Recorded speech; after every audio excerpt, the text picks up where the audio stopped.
Delighted to welcome into the studio our new 2011 Australian Open champion, Novak Djokovic. Many, many congratulations. How does it feel to have your hands back on that trophy?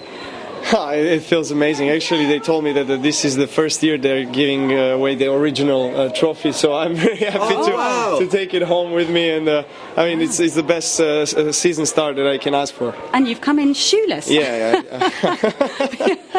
Yes, I could not resist. I had to throw them away, but it doesn't matter now, really. I won the Grand Slam, so I can do whatever I want. Throw it all away. But you deserve it. They shouldn't have given it away because that's one of the most dominant performances throughout the 2 weeks that I remember. So, I mean, what do you think of the 2 weeks? I think it's been the best tournament in the last 2-3 years for me. Mm-hmm. Maybe since the 2008 championship that I won here, my first Grand Slam in Australia as well. So this is proving again to me and to everybody that these conditions here, this center court, this tournament is really suitable to my game, and I really enjoy playing. I enjoy the support. I enjoy these 2 weeks. As long as it's not really hot, right. I can perform my best tennis. And since 2008, you won here, and how has those years been between then and now in terms, because you've kind of been up and down, switching rackets. Yes. You made a couple of finals, and we weren't really sure what's happened here. It's been a process of learning. Yeah. I can call it like that, because I have faced some situations I never faced before in my career.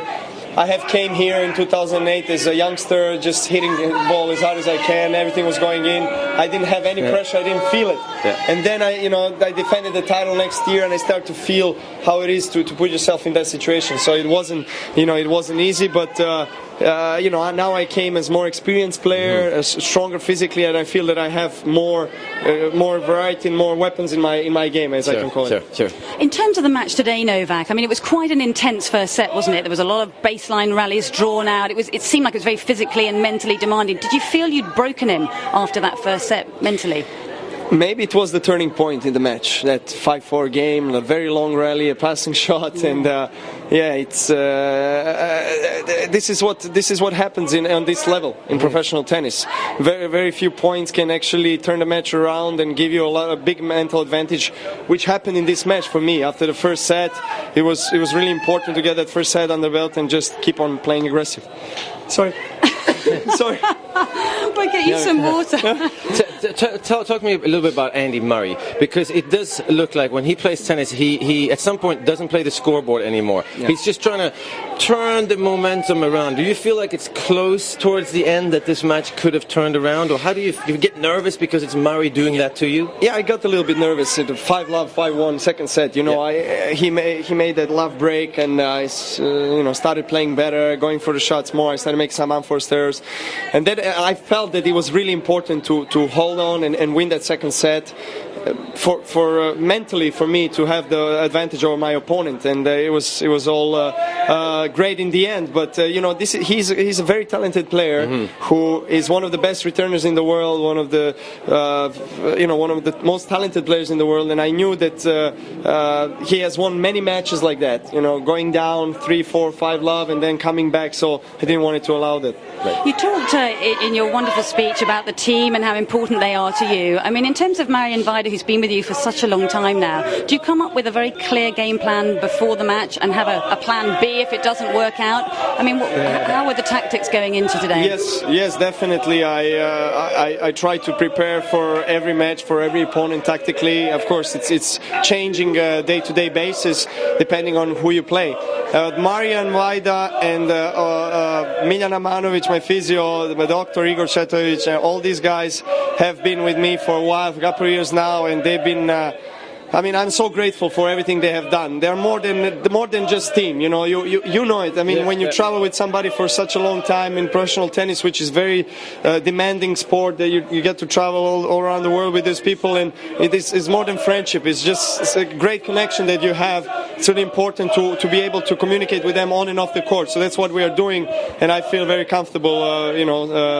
Just being around with them. What's the next couple of weeks before you go to America and play the hardcore tournaments? Are you going to take off or keep it going? Or? Well, Well, right now, I don't know. I signed in for enter the tournament in Rotterdam, but first I want to celebrate this title because it's been a tough period in the last 10 weeks for me. I won the Davis Cup title and really gave exactly love celebrations. So as soon as I finish with that, we'll see what's going on. All right. We've got some wonderful shots of you on court where you're very expressive, very emotional. Is that very important for you out there on the court? Well, look, this is me. Every player is different.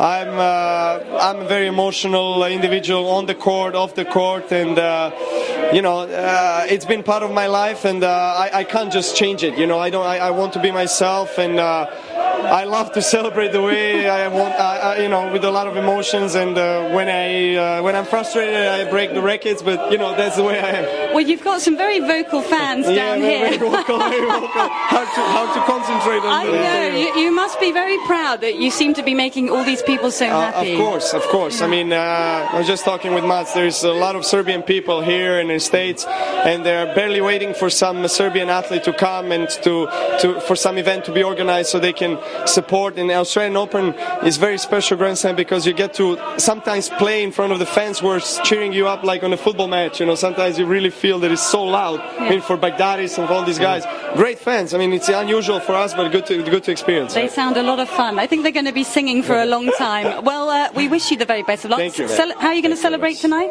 I am. It comes spontaneous, so I really don't know. Cool. All right. Well, thank you so much for joining you. Well done once again. Wonderful, wonderful win. Congratulations.